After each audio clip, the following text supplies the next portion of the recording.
Hey there, it's Laura here from makingcardsisfun.com, and in this video I'm sharing how to create a Winter Wonderland sequin shaker with distress ink and my favorite things, stamps. So let's get started. So first I'm using a piece of masking paper to mask off this snowy hill on some white cardstock. And I wanted to mention that I started out with a piece of cardstock that measured 3 3/4 by 5 inch.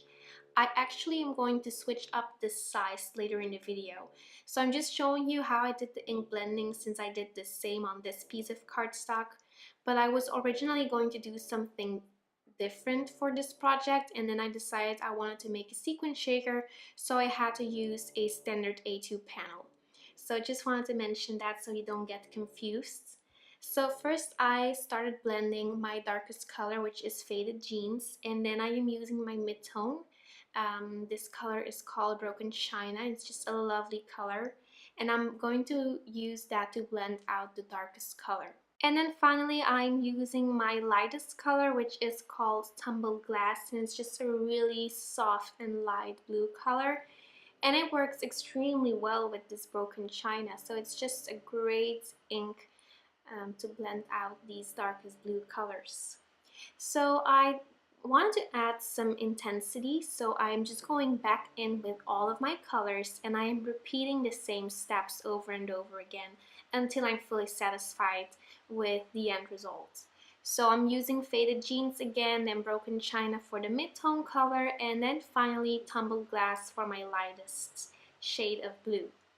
So once I finished ink blending, I peeled off my little mask, and then I'm going to stamp some trees using the Modern Trees stamp set from My Favorite Things. I'm positioning these stamps with my mini MISTI tool, and I'm inking them up with Memento Tuxedo black ink, which is just my favorite black ink out there.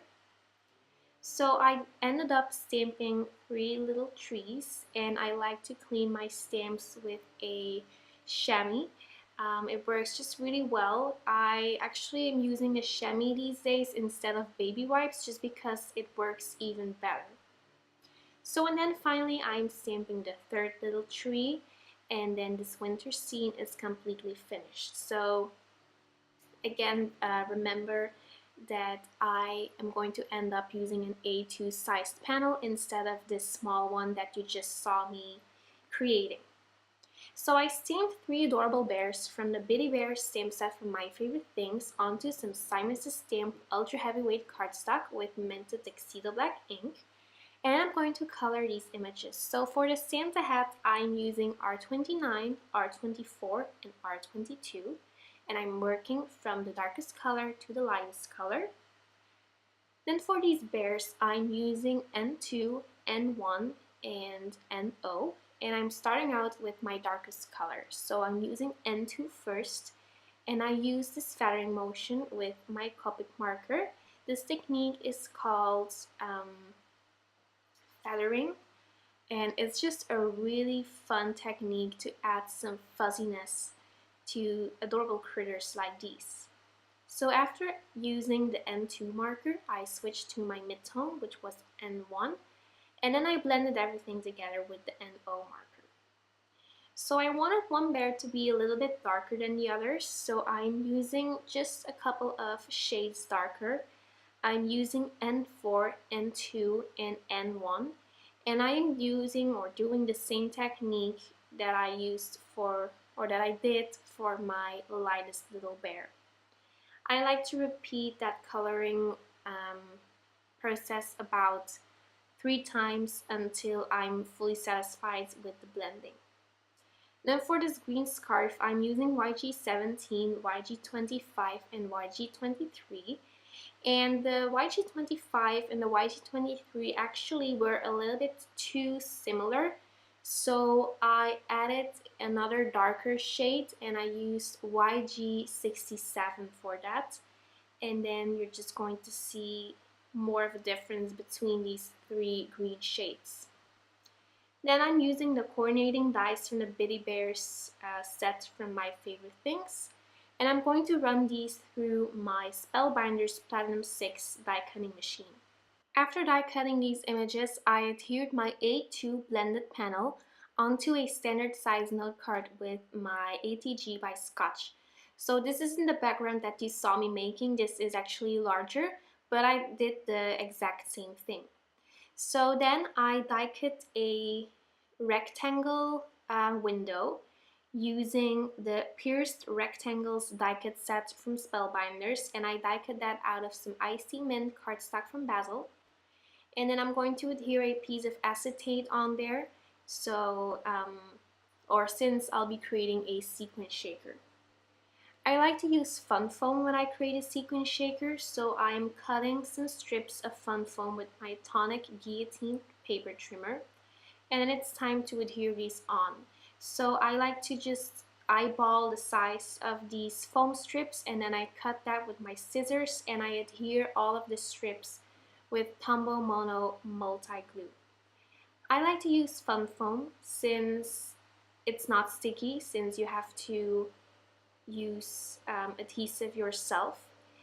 If you're going to be using foam adhesive, then I recommend to coat the edges of your foam tape with either kitchen flour or with an embossing buddy from Martha Stewart's, or the what's called the powder tool from Martha Stewart, just to remove the stickiness, because otherwise your sequins will actually stick to the sides of your sequin shaker, since those edges usually are a little bit sticky when you're using foam tape.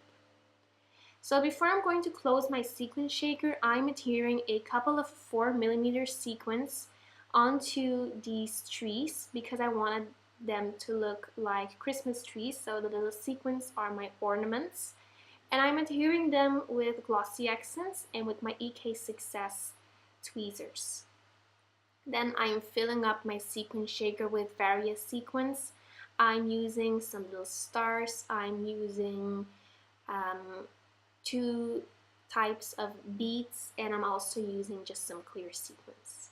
So then it's time for the super fun parts, and that's just my favorite part about creating a sequin shaker. I just love to close it all up, so I use some Tumbled Mono multi-glue on my fun foam, and then I can adhere my shaker. So I'm also going to be creating a little sentiment banner to finish off this project. I cut a super thin strip with my tonic guillotine trimmer, and then I'm going to stamp this Merry Christmas greeting from the Bitty Bear set from My Favorite Things with Memento Tuxedo black ink. And I'm going to stamp right over that again with my Wow sticky ink pad, since I'll be doing some heat embossing. So I'm going to sprinkle on some neutral ultra shimmer embossing powder from Wow, just to give it even more of a sparkle. I like to do this a lot whenever I stamp a black sentiment, just because it adds an extra pop and an extra touch of glitter. So then I am heat setting this embossing powder with my heat tool, and then once that is cooled off a little bit, I'm going to cut a V-shaped banner, just because it adds a little extra touch to a regular sentiment banner. And then I adhered that little banner with the same Tumbled Mono multi-glue that I used to adhere the rest of these images. So that finishes up this card. Thank you so much for stopping by, and remember to subscribe to my YouTube channel to receive regular updates. Thanks again, and I'll see you very soon. Bye bye!